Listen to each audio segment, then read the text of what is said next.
kuris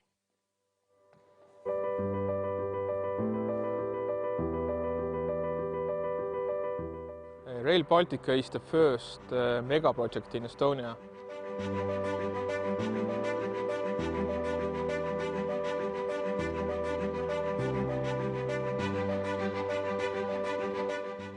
This project sets very high demands for all parties. So far, the cooperation with client has been very good.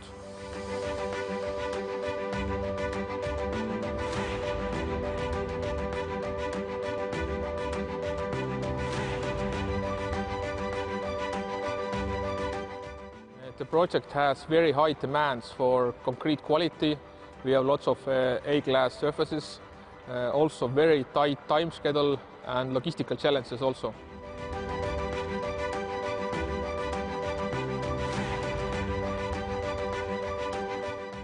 I'm quite sure that every construction company wants to be part of it.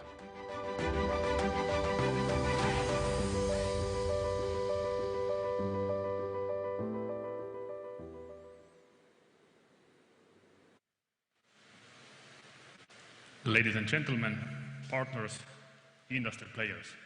My name Ponios is ir ponai, partneriai, aš esu Anvar Salomets, Rail Baltica Estonia generalinis direktorius.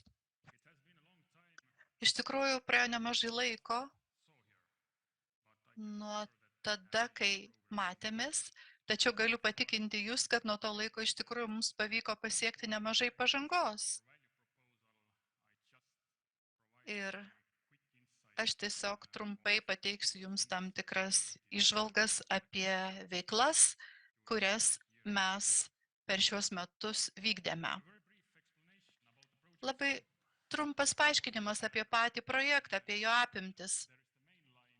Aišku, yra pagrindinė linija, pagrindinis projekto portfelis, tai yra tarptautiniai keleivių terminalai, puikūs architektūriniai sprendimai, taip pat yra krovinių terminalai, tai daugybė civilinės inžinerijos struktūrų, statinių. Ką turime šiandien? Daugiausia dėmesio buvo skiriama civilinės paskirties struktūroms per paskutiniuosius 2 ar 3 metus ir aš galiu pasakyti, kad mums visiškai neblogai pavyko. Pradėjome nuo pagrindinės linijos statybos darbų, neturėdami per daug patirties. Ir civilinės paskirties statiniai, aišku, yra labai svarbus. Buvo paskelbti konkursai, kai kurie iš jų šiandieną jau yra pastatyti pilnai. Kalbant apie keleivių terminalą, kur mes pradėjome statybos darbus šiais metais, galiu pasidžiaugti, kad tai yra vienas iš tokių statinių Estijoje, kur prasidės Rail Baltica naudotojų patirtis. Taigi, darbai vyksta, kaip jau minėjau, ir artimiausiais metais mūsų didžiausias dėmesys bus skirtas būtent šitiems darbams. Per ateinančius mėnesius skelbsime konkursus, ypač Ülemuste terminalo statybos klausimų. Konkursai bus paskelbti 24 metų pradžioje ir aš raginu jus pasižiūrėti atidžiau ir taip pat pateikti paraiškas.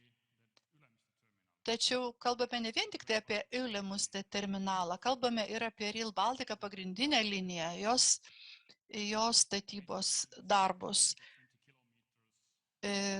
Maždaug 3 geležinkelio sekcijos, apie kurias kalbame,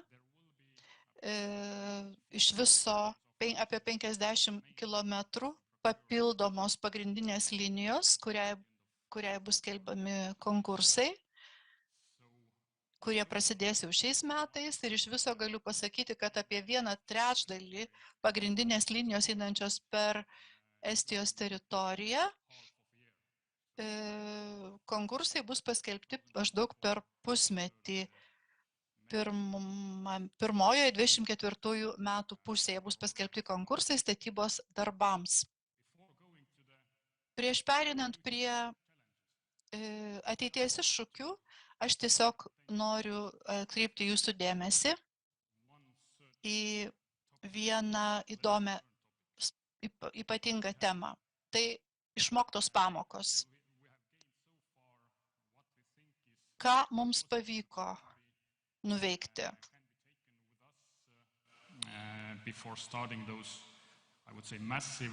Taigi, prieš tos didžiuosius konkursus, ką mes išmokome, ką mums pavyko nuveikti. Mes turime įvertinti tai, kas jau yra pasiekta. Kalbant apie investicijas, mums pavyko jas pritraukti. Tai buvo naudingas procesas ir mes mokėmės, kaip tai reikia daryti. Ir tai ne vien tik kalbame apie pačius pinigus, bet taip pat ir kalbame apie procedūras, kas yra įgyvendinamas, supratimą paties proceso. Inžinerinių sprendimų optimizavimas. Tai tikrai vertinga abiems pusėms.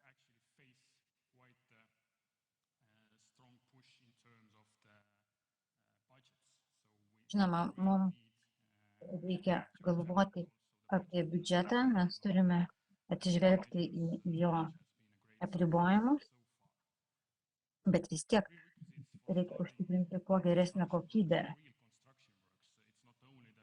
Taip pat kalbame apie tai, kokios yra išankstinės sąlygos reikalingos pradėti statybos darbus.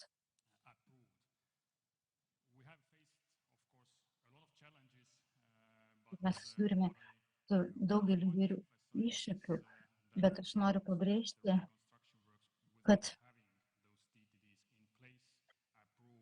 mes tikrai pajėgėme atlikti tikrai daug.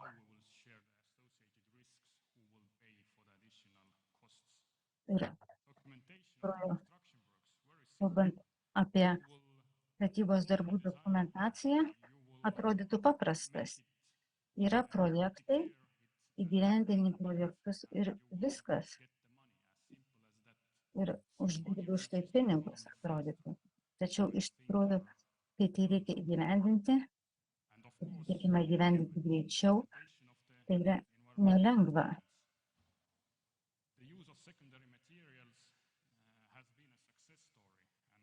Taip pat antrinių medžiagų panaudojimas, aplinkosauginių reikalavimų vykdymas ir laikymasis. Tai taip pat buvo mūsų projekto dalis.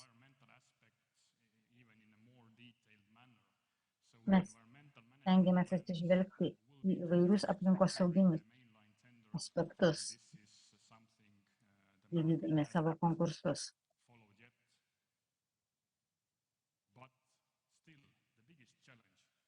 Tačiau didžiausias iššūkis mums lieka laikas.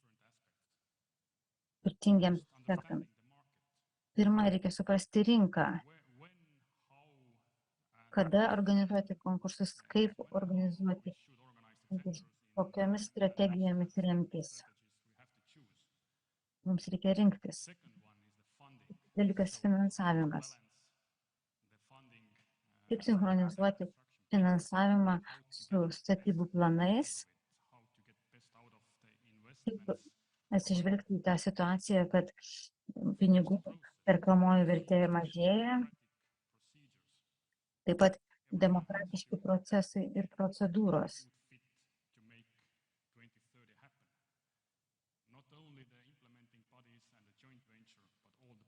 Procedūros dažnai yra ilgesnės, negu mes norėtume,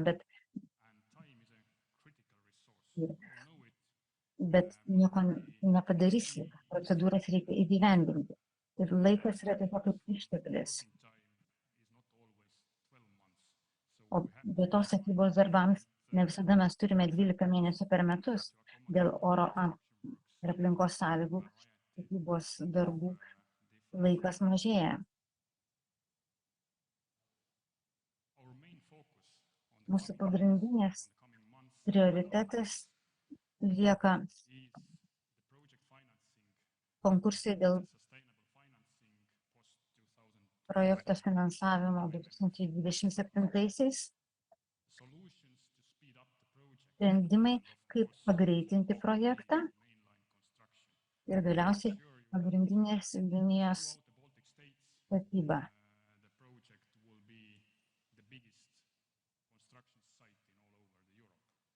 Ir Baltijos šalyse ši linija yra, galima sakyti, didžiausia statybų aikštelė visoje Europoje. Kaip mes užtikriname viešuosius pirkimus, kokia mūsų yra pirkimų strategija.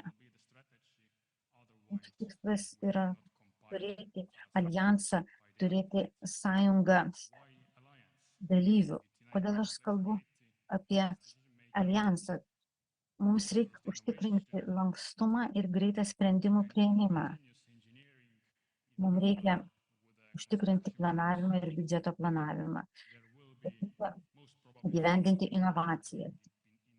Ir nuolat siekime optimizuoti kaštus. Galiausiai mums reikia gyvendinti projektą kuo greičiau.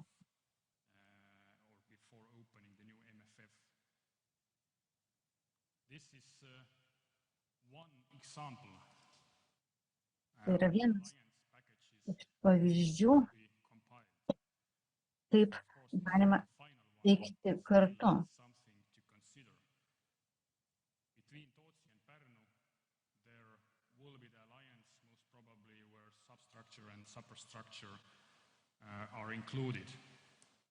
Ir mes kalbame čia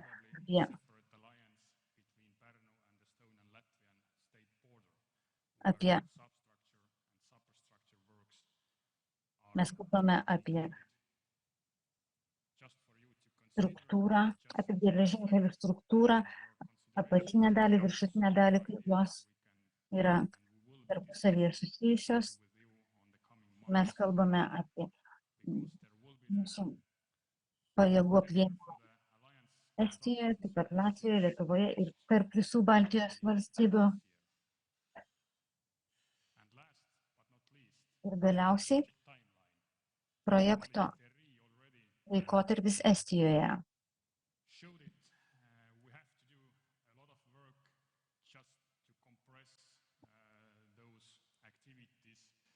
To find those measures how to organize different activities on the critical paths in parallel. Mums reikia rasti būdų, kaip vykdyti projekto tikslus, išlaikant laiko reikalavimus, atsižvelgiant į kaštus ir užtikrinant kokybę.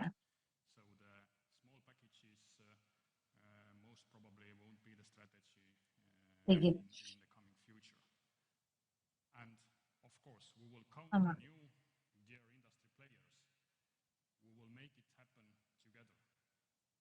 ir mums svarbu, kad mes galėjome pritraukti gerus partnerius ir galėjome pasiekti rezultatų kartu. Dėkui. Turime keletą klausimų.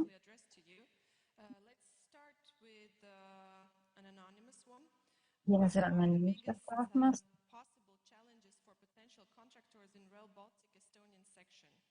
Kokie didžiausi iššūkiai įmonėms Rail Baltica Estijos dalyje? Ir įvairių iššūkių. Pirmas iššūkis. Laikas. Rangovas turi atsižvelgti, kad laikas labai suspaustas.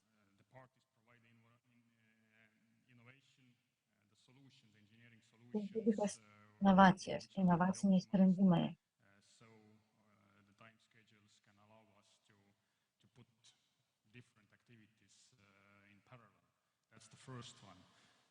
Second one very specific. Taigi, inovacijos. Kitas dalykas - labai specifinės žinios, kurių reikia. In wider Baltics, for example, different geotechnical services, competencies. Įvairios techninės kompetencijos, techninės paslaugos. To get here from abroad. That was the second one. The third one, of Būtų course, antras. O trečias I would say money spent wisely. pinigai turi būti panaudojami išmintingai. Of course, from our side, the expectation is that the contractors will deeply dig into the details. Ir iš mūsų tikėtumėmės, kad bet koks rinkos dalyvis giliai įsitikintų, gilintų į mūsų darbo specifiką. All right. I want to, let's say, connected to what you mentioned, this need of Noriu expertise also. Maybe you could comment on Su how tuo, ką jūs difficult it minėjote is for international apie companies to actually enter patirtį ir žinias. in Estonia and Ar participate. sunku užsienio bendrovėms įeiti į Estijos rinką ir Baltiko projekte? On the packages as well. But in principle, I would say the entry level is quite okay. The entry level, I would say, Kad nėra labai sudėtinga patekti į Estijos rinką. Iš esmės, daugelis norinčių dalyvių gali dalyvauti.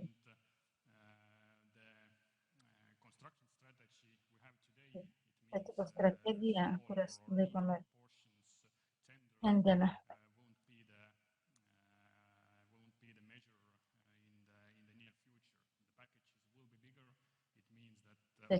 keisis. Statybų apimtis didės ir bus reikalingi didesni rinkos dalyviai. Right, you actually already touch upon another question we received. Dėkui, jūs jau galėtumėte ir kitą klausimą. Why Estonia has splitted the infra tenders, so I guess mainline construction tender, for so many sections, very short ones? Kodėl Estijoje statybos yra padalintos į tiek daug mažų dalių? Nes yra keletas priežasčių. Vienas dalykų yra projektavimas, projektų įgyvendinimas. Very good. Bet, kaip minėjau, And ateityje when we speak projektai a lot bus of didesni. international expertise and Kalbate apie tarptautinę need patirtį, to increase capacity. apie However, a very legitimate question is what Yeah. about locals? pajėgumus. You bring in international companies, but are you giving enough work to locals? Ar jūs duodate pakankamai darbo vietos bendrovėms? Vietos bendrovės, jos gali dirbti, bet jeigu jos negalės įgyvendinti projekto laiku ar didelės apimties projektų, gali tekti samdyti didesnės užsienio įmonės.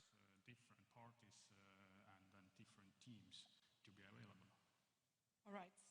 One last question? Let's do it.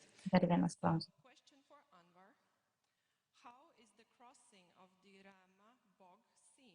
Is there a connection from Tallinn to Pärnu in the works by 2028 or by 2029 at the latest? It was Ramabog, yeah? Yeah, Mispronounced? no, All right. greatly pronounced. Ramabog is of course the challenge for the Kaip engineers, not only for the local. bus įgyvendinta projekto dalis susijusi su Ramabog dalimi? Yra iššūkis. Sprendimai jau yra parengti. Tai reiškia, kad konkursai bus paskelbti kitais metais.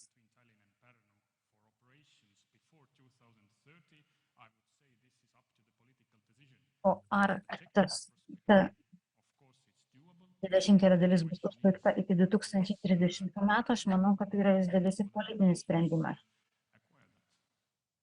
Thank you. Dėkui. So, you are free to go. Dėkui. Ačiū už jūsų pasisakymą.